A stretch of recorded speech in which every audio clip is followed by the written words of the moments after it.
E começamos o nosso programa de hoje com o quadro Dicas de Saúde. Dr. Adilson Fácil fala a respeito de doenças respiratórias. Veja um pouco dos cuidados que você pode ter para ter uma saúde um pouco melhor.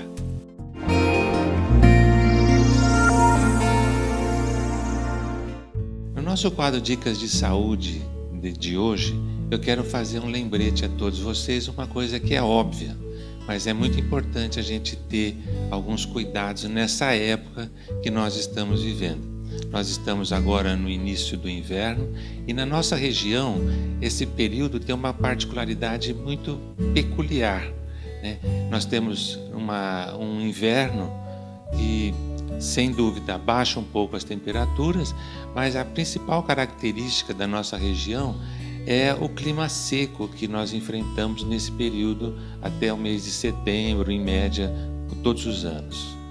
E essa associação de diminuição da temperatura e com o clima seco são fatores que, combinados, pioram muito a qualidade do ar que nós respiramos, né?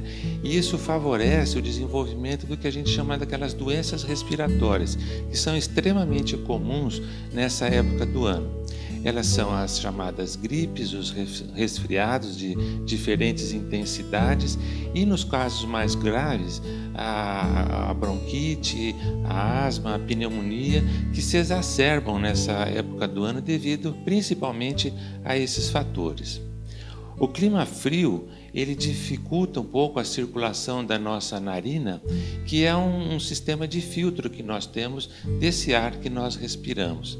Então, esse ar chegando um pouco mais frio na intimidade dos nossos pulmões já facilita um pouco para infecções e para a diminuição das defesas naturais do organismo. Associado ao fato que muitas vezes a gente, com esse clima frio, abusa um pouco também, né? Fica em temperaturas mais frias, e isso também é um fator que diminui a nossa imunidade e favorece o aparecimento dessas infecções.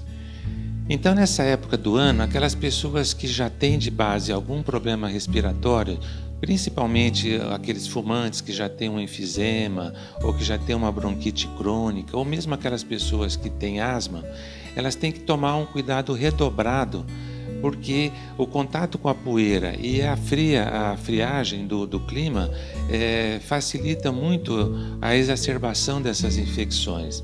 Então essas pessoas ficam mais vulneráveis e, portanto, têm que tomar muito mais cuidado, principalmente com a questão da secura do ar.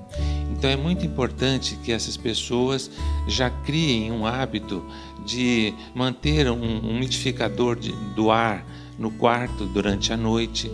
Se aquelas pessoas que não têm esses umidificadores que a gente pode comprar aí no comércio de maneira tranquila, colocar pelo menos aquelas toalhas molhadas no ambiente de dormir, ou então no ambiente da casa que fica um período maior, justamente para umidificar o ar, diminuir um pouco a poeira e aí diminuir a chance desse risco de infecção que se aumenta nesse período do ano. Outra coisa importante é a hidratação. Tomar bastante líquido, né? Seja água, sucos, vitaminas, o leite, enfim, qualquer espécie de líquido para manter uma boa umidificação das vias aéreas. Isso também é muito importante e previne bastante esses quadros infecciosos que são comuns. E o principal de tudo é manter o ambiente da residência e do trabalho o mais limpo possível e livre de poeiras, que nessa época do ano chega com o ar, a ventilação é comum trazer também essas poeiras, que junto com essas poeiras vem os ácaros, enfim, e tudo aquilo que desencadeiam as alergias respiratórias. Então a dica do nosso quadro de hoje é manter sempre uma boa hidratação, os ambientes livres de poeira, tentar manter em ambientes agradáveis em termos de temperatura e aguardar. Nos nossos próximos quadros nós vamos voltar um pouquinho mais sobre esse tema, aprofundando e respondendo as perguntas dos nossos telespectadores ao final. Tenham todos uma excelente semana, sempre com muita saúde.